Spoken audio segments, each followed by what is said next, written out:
في شوط اولاني تألق مصطفى شوبير، وعلى حد ما احنا سمعنا حكايه ان عواد والمهدي سليمان مقموصين ان مصطفى شوبير لعب ده، فانا اتمنى ان مصطفى شوبير يتعمق اكتر ما هو متعمق في الشوط الاولاني، واللي محدش يقول لي ما هو دخل فيه جون، عشان الجون مش غلطته بتاتا بل غلطه المدافع اللي انا مش عارف ليه المدربين بيحبوه. مثلا فريق زي نادي الزمالك عايز يدفع فيه مش عارف لحد 20 30 مليون، وهو احمد رمضان بيكم اللي اساسيات الكوره جايه لك اكيد هتعمل لها اي حاجه الا الكوره الغبيه اللي انت عملتها بالدماغ دي فتترد عليك بهجمه فيخش الجون اللي كلنا شفناه وسط لعبكه ولخبطه. اخر واحد يتسال عنها مصطفى شوبير، الدفاعات كلها ملطه حرفيا. وبعد كده عرفت ترجع طبعا بالراجل المغمور دايما في المنتخب المصري وهو تريزيجيه، اللي في ثانيه خد وخبره المنتخب اللي هو بيلعب بيها يقطم ويشوط في حارس حرفيا انت لو شوط عليه ثلاجه هتخش، يعني ما شاء الله حارس اللي هو ما فيش ولا واحد في بوتسوانا ارفع منه يقف جون، يعني اكيد في احسن من ده بكتير. لكن حاجه مسهله لك شوط اولاني انت بتلعب مجموعه لسه اول مره يعتبر يلعبوا مع بعض، اذا كان طاهر مع مصطفى محمد مع عمر مرموش مع تريزيجيه مع ناصر ماهر،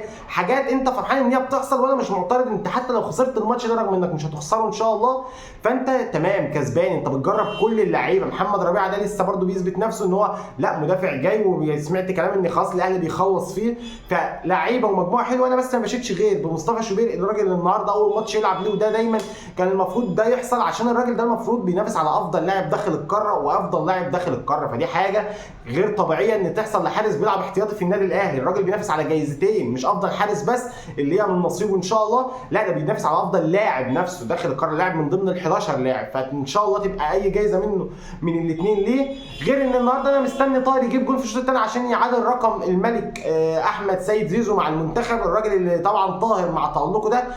زيزو كنفسه زيزو كشخصيته مش متضايق خالص من تألق الراجل، بيرفع له ستورات وبيشكر فيه. جماهير الزمالك بقى اللي محروقه ففاهم، يعني اتمنى طاهر يعرف يسجل جول. عمر مرموش كده كده هو راجل عظيم في الملعب، بيعمل حاجات كتيره ومرتدات غير طبيعيه.